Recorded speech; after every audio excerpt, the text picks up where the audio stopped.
Welcome guys, welcome to দেবাড়ি। এই 9:30টার দিকে সবার ঘুম ভাঙলো, উঠে দেখি অনেকটা দেরি হয়ে গেছে। কাল সকাল থেকে দৌড়াদৌড়ি স্পোর্টসের জন্য, রাতের বেলা ফুটবল অনেকক্ষণ খেললাম, গাঁতটা ম্যাচ করছে, কি হালকা হালকা ব্যথা রয়েছে পায়ে। তো উঠে দেখছি মায়ের মন্দিরে ভোগ প্রসাদ দিচ্ছে। তো আমি গেছিলাম, বললো যে বাটির সমস্যা কাল থেকে, তো বললো তোর বড় বাটি নিয়ে, তো বাটি নিয়ে গিয়ে প্রসাদটা নিয়ে আসি।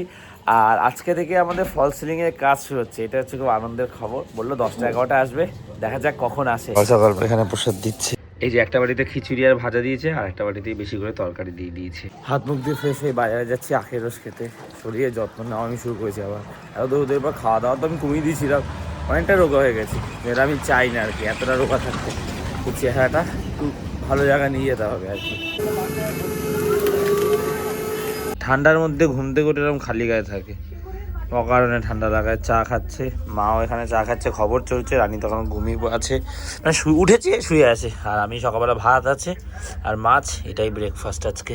সো ফাইনালি কাজ শুরু হতে চলেছে, দাদারা সব এসে গেছে, সব জিনিসপত্র মানে গুছিয়ে কাজটা এবার স্টার্ট করবে আর কি। কাজ দেখতে যাবে না ফল সিলিং এ? কাজ করুক, দেখতে যাবো তো। বাবা, বাবাকে ডিজাইন গুলো দেখেছিস রানী?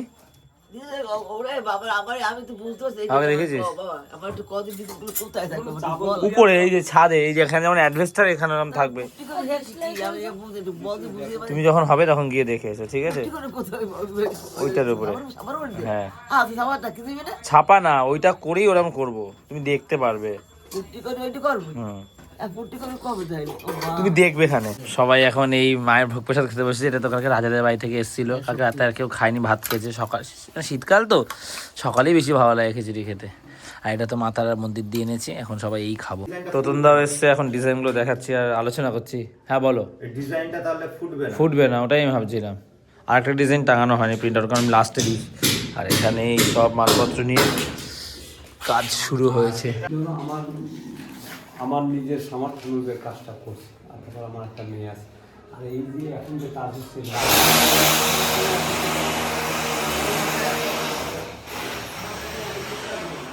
তোমার কথাই বলি, এই এই এই লাইট এটা লাগানো তুমি তোমার ডিসিশনে করে দিয়ে জানো।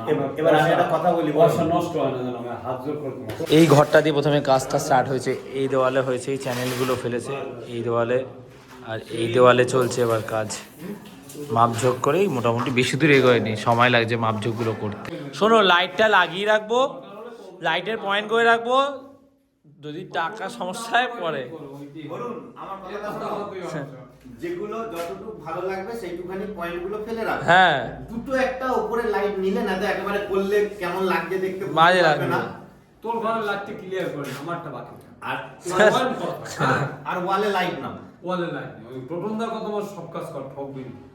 আমি একটু মাঠের দিকে এসেছিলাম রোদ পোহাতে, তো দেখছি ঢালাইয়ের কাজ চলছে রাস্তাটা। মানে ওই রাস্তাটা সেই ছোটোবেলা থেকে, একদম ছোট থেকে আমি দেখে এসেছি যে ঠিক না, মানে ঢালাই না। এই এত বড় হয়ে গেছি, 20-25 বছরের বেশি, এখন দেখছি রাস্তা ঠিক হচ্ছে। এই ঢালাই চলছে, ফাইনালি রাস্তাটা পাকা হলো আর কি। একটুখানি বাকি আছে, হয়েই গেছে, এই সামনের দিকটাই শুধু বাকি আছে। এটা দেখলে মানে তো বিরক্ত লাগে, মানে আমাদের মানুষের সিভিক সেন্স কত কম। বা ময়লার বালতি দুটো করে দিয়েছে, তারপরে এখানে ময়লা ফেলে। এই ফ্ল্যাটের লোকরা তো ফেলে, এই ফ্ল্যাটের লোকরাই ফেলে, আমি নিজে দেখেছি। আর এলাকার লোকরা, বহু লোক এখানে এসে ফেলে, বারণ করার পরে পৌরসভা দিয়ে পরিষ্কার করে গেছে, তারপরে এই অবস্থা করে দিয়েছে। বাড়ি এসে পৌরসভার একদিন পরিষ্কার করে নিয়ে গেছে, কত সুন্দর করে দিয়েছিল। মানুষজন এখানেই ফেলে, মানে আমার কি সিক মেন্টালিটি আমি যে ভাবি। দুটো বালতি দিয়েছি, একটা হচ্ছে গিয়ে পচনশীল নোংরা রাখার জন্য, আর একটা হচ্ছে প্লাস্টিকগুলো। বালতি দেখি অনেকে জল আনতে যায়, স্নান করে, ঘরের কাজে ইউজ করে, ঠিক আছে। এই জিনিসগুলো ঠিক না, মানে নিজেদের এলাকা, এই এখান দিয়ে আমরা চলাফেরা করি, গন্ধ আসে, বিচ্ছিরি থাকে মানুষের, সেগুলোতে কোনো প্রবলেম নেই, মানুষ এটাতে ওকে। মাঠে চিপস খেলে, মন্দিরের এখানে দেখো কী অবস্থা। তাকে দেখি একটা বাচ্চাকে এখানে টয়লেট, বাচ্চা ঠিক আছে, একদম ছোটো বাচ্চা, বড়োরা দেখি অনেক সময় কোনটায় টয়লেট করে। মানে কত সিভিক সেন্স কম, কত চিপস বিস্কুট সব খেয়ে এখানে সেখানে ফেলে রাখে। কি বিচ্ছিরি জায়গাটার অবস্থা দেখো এলাকার মধ্যে। আর এদিকে আমাদের ঘরে এখনও রান্না হয়নি, এত বেলা হয়ে গেছে, রান্না দেরিতে বসেছে। সবাই খিচুড়ি খেয়েছে, তো জন্য রান্না আর কি দেরিতেই হবে।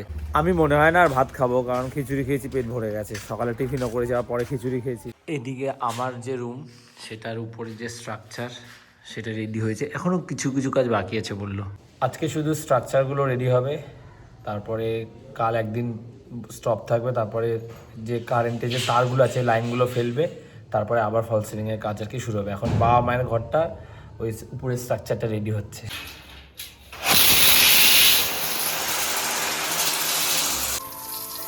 কখন খাবো? 3:30 বাজে। তাহলে একেবারে রাত্রের জন্যই করতে পারিস। আচ্ছা ভাত কম নিয়েছিস তো? এখন কে খাবে? 3:30 বাজে 500 সময় ভাত খাবে? বোকা বোকা। হ্যাঁ তুমি ভাত খাবে? আমিও খাবো না। আমি তো তোদেরকে সবাইকে ভাত খাওয়াবো। বোকা বোকা, এখন 5টার সময় কেউ রান্না করে? কিছু করার নেই, খেতে হবে। আমি এত কষ্ট করে রান্না করবো, তোমরা নাটক মারবে। 4টে বাজে, মিস্ত্রি দাদাদের জন্য চা করেছি আর টোস্ট বিস্কুট দিয়ে আসছি। 4:55 বাবাকে ভাত পেঁয়াজ এইসব দিয়ে আসলাম। বাবা গেছি 2টো বা তারপরে, আর রান্না হয়ে 4:10-15 নাগাদ। আর ফলসিংয়ে দাদারা দেখি এসে চলে গেছে। ওরা বলছিল আজকে হয়তো হবে না, কারণ মেশিনটা সমস্যা হচ্ছিল। তাও করছিল, মনে হয় বন্ধ হয়ে গেছে। বোনকে বলে গেছে যে কালকে আসবে আবার। কতটা কাজ হয়েছে দেখি। এই ঘরটাতে মোটামুটি এই স্ট্রাকচার করে গেছে। এখনও মনে হয় কিছুটা কাজ বাকি আছে, কারণ এই ঘরটাতে বাকি আছে বলেছে, তার মানে এটাতে তো হবেই বাকি। কারণ এত পড়ে আছে ফাইল, শুধুমাত্র এইটুখানি জায়গার জন্য এত ফাইল হবে না। রানী বলছে যে এইগুলো হালকা, এত আমিও তাই ভাবছি, এত হালকা হালকা এগুলো তো ধরে রাখতে পারবে, ভেঙে গায়ে পড়বে না। কিন্তু তোতনদা তো বললো যে এইগুলো যদি কাজ হয়, যখন স্ট্রাকচার হয়ে যাবে এগুলো তো পুরোটা সমতলভাবে থাকবে, একটাতে তো ঝুলবে না, সব কটার সঙ্গে টানে থাকবে, তো কোনো অসুবিধা নেই। আর এই বোর্ডগুলোতে এইটাই হচ্ছে বোর্ড, কিন্তু হ্যাঁ এটাই তো বোর্ড। এটা ভারী। হ্যাঁ 2টো আছে। রাত্রেবেলা ঘুমের চোখে আমাদের গায়ের উপরে বিয়ে বাড়ি, এটা কি হলো? বাবা আমার ঘরের ফল সিলিং এর ডিজাইনটা খুলে পড়ে গেছে। এটা রান্নাঘরটা যদি এরকম হয়, এরকমই হবে, আর মাঝখানে পাখা থাকবে।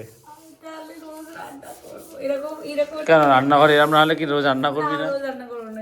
এরকম চিমনিটা লাগাও। এটা কি চিমনি? হ্যাঁ না, হ্যাঁ চিমনি, ওটা ডিজাইন চিমনি চিমনি আবার তার সাথে না, ওটা microwave. Micro oven. Micro oven wave. Micro oven. এই যে আমার ঘরটাতে বাবা বলছে যে এত লাইট লাগাবি, তো আমি এত লাইটই লাগাবো, অন্তত এখন না লাগাই লাইন করে রাখবো, কারণ নাহলে দেখতে সুন্দর লাগবে না। এখনই মাঠের দিকে এলাম, আজকে খাই তো নি, স্নানও করিনি, তবে স্নান করবো। 5টা বাজলেও স্নান আমি করবো, কারণ এখন সেই ঠান্ডাটা নিয়ে মাঠের দিকে এসেছি। ওরা ক্রিকেট খেলছে, দেখতে এলাম। আর আজকে রাতে ফুটবল হবে, কারণ নাইটটা আজকেও খুলবে না আর কি, আরও একদিন রাখবে, তো আজকেও খেলা হবে।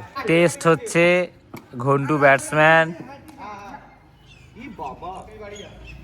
টেস্ট না ওয়ানডে টেস্ট, লাইট আছে তো, অসুবিধা কি আছে। 5:40 আমি স্নান টান করে আসলাম। খুব একটা কষ্ট হয়নি, কারণ সেরকম একটা ঠান্ডা নেই, আর সব অনিয়ম চলছে। অনেকটা রোগ হয়ে গেছে, গেঞ্জিগুলো সব ঢিলা হচ্ছে আর চোখে পড়ছে। অ্যাকচুয়ালি আমি এমনি ফিট থাকার জন্য দৌড়ে শুরু করছিলাম, টাইমে সন্ধ্যাবেলা টাইমে খাচ্ছিলাম, 7টা 7:30 দিকে। বাইরে ফাস্টফুড খাওয়া বন্ধ হয়ে গেছিলো। আর সকালে ফুটবল, বিকালে ফুটবল, বিশাল দৌড়াদৌড়ি আর কি। খেলার সময় পুরো দৌড়াদৌড়ি করি, দেখো গালফাল করে দেখলেও বোঝা যাচ্ছে। যেই দেখছে সেই বলছে এত রোগ, আর চোখে পড়ছে সবার। তো আমি ঠিক করেছি যে না, এত ফিট থাকার দরকার নেই, কেমন একটা লাগছে। তো খাওয়া দাওয়াটা ঠিকঠাক করতে হবে। যাই হোক, অনিয়ম তো চলছেই, চেষ্টা করেও ঠিক হচ্ছে না। এখন আমি ভাত খাবো, কারণ আমার খুব খিদে পেয়ে গেছে।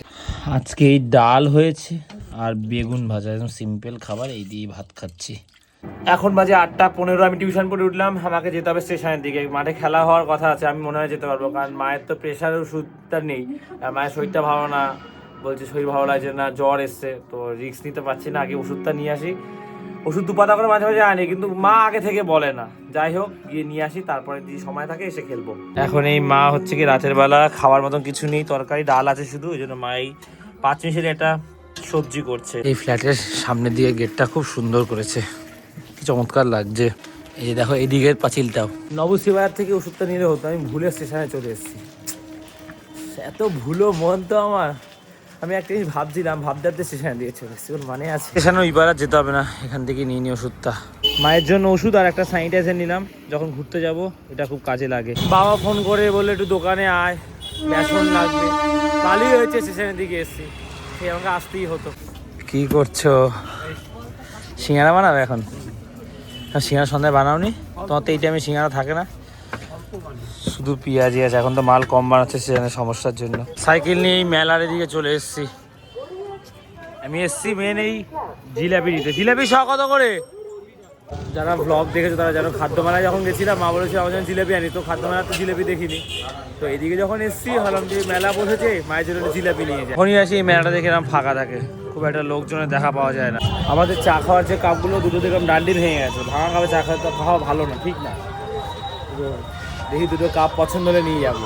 এই কাপগুলো পছন্দ হয়েছে, ডিজাইনটা সুন্দর, আরও অনেক যদিও আছে, কিন্তু মেনে এখান দিয়ে খুলে যায়, এই জায়গা দিয়ে ভেঙে যায় বা খুলেই যায়। আমি দেখেছি মেলা থেকে কাপ নেবো না, দামগুলো বেশি বেশি রাখে, ওইখান থেকে নেবো পার্মানেন্ট যে দোকান। এসে এগুলো দেখতে, মেলায় খুব পছন্দের একটা দোকান আমার, হেভি লাগে এগুলো। এই জায়গাটা কখন যে হুট করে জ্যাম হয়ে যাবে কিচ্ছু বোঝার উপায় নেই। বাজারে এসি ব্রোকলি আর গাজর নেব। গাজর দুটোই হাফ কিলো 30, তাই দুটো মিলিয়ে নিই, এটাও নিই ওটাও নিই। এই ছোট কুমড়োগুলো চোখে পড়লো, মা এগুলোর কথা বলছিল একদিন, নিয়ে যাই আজকে একটা। আমি নিয়েছি কুমড়োটা আর গাজরটা 80 টাকা হয়েছে, পেমেন্ট করছি, দিয়েছি ইনসাফিসিয়েন্ট ব্যালেন্স। সাথে সঞ্জুকে ফোন করলাম, এম্বারেসিং, খেয়াল করিনি এই অ্যাকাউন্টটা সবসময় বেশি ব্যালেন্স রাখি না। সঞ্জু 200 টাকা পাঠালো, তারপরে নিলাম। এবার এসেছি ব্রোকলি নিতে। ব্রোকলি কত করে? 40 তো। হাতে এত কিছু, সাইকেলটা দুটো বাইকের মাঝখানে যাবে, আটকে গেছে, বার করতে একটু অসুবিধা হবে। ব্যাগ এখানে, ব্যাগ এই যে 9:05, এতক্ষণে ফুটবল শুরু হয়ে গেছে, যদিও আজকে লোক হচ্ছিল না প্রথম দিকে। খেলা শুরু হয়ে গেছে, প্রথমে লোক ছিল না, এখন কত লোক হয়ে গেছে, উল্টো বসে আছে সব, চেঞ্জে নামবে বলে। যাই অল্প একটু ফুটবল খেলে আসি। জানতাম তো খুশি হবে, এটা বলছিল একদিন, মনে আছে কথাটা? আমি তোমার সব আবদারগুলো মনে রেখে দিই। এটা গাজর আছে, 2 রকমের গাজর এনেছি। এটা একটা ব্রোকলি, কারণ আমাদের সবাই ভালো খায় ব্রোকলি। আর এই যে হারিও না, এগুলো 20 টাকা করে এক একটা নিয়েছে, কত ভারী দেখো, ওজন দেখো। আর তোমার মনে আছে খাদ্য মেলায় যেখানে যাচ্ছিলাম কি বলেছিলে আনতে?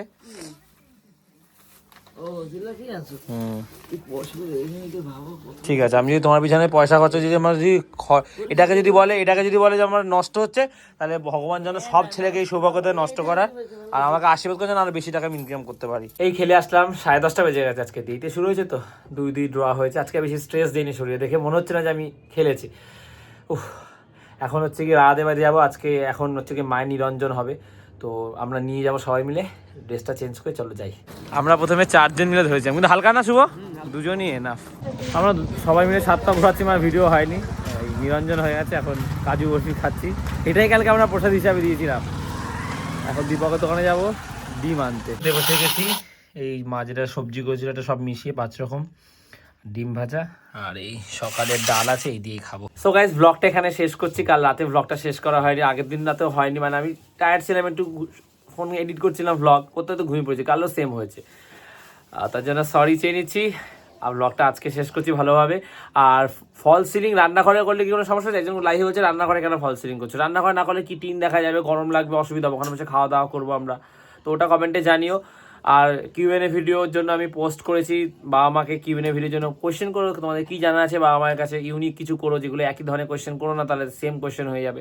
সো ব্লগটা শেষ করছি, ভালো লাগলে লাইক করে দিও, দেবাইতে প্রথমবার সাবস্ক্রাইব করে দিও, তোমার যতটাই আমার কাল কথা হচ্ছে। চলো টাটা। সো গাইস, ব্লগটা শেষ করছি, কাল রাতে আমি শেষ করতে পারিনি, আগের দিনে ব্লগ শেষ করে নেবে। অনেকে বলছে তুমি ব্লগটা ঠিক টাইম তোমার শেষ করোনি কেন, ব্ল্যাক স্ক্রিন দিয়ে দিয়েছো। আসলে টায়ার্ড ছিলাম তো, খেয়ে দিয়ে বিছানা শুয়ে ব্লগ এডিট করতে তো ঘুমিয়ে পড়েছি, কালকেও সেম। তো এখন শেষ করছি, তার জন্য সরি। আর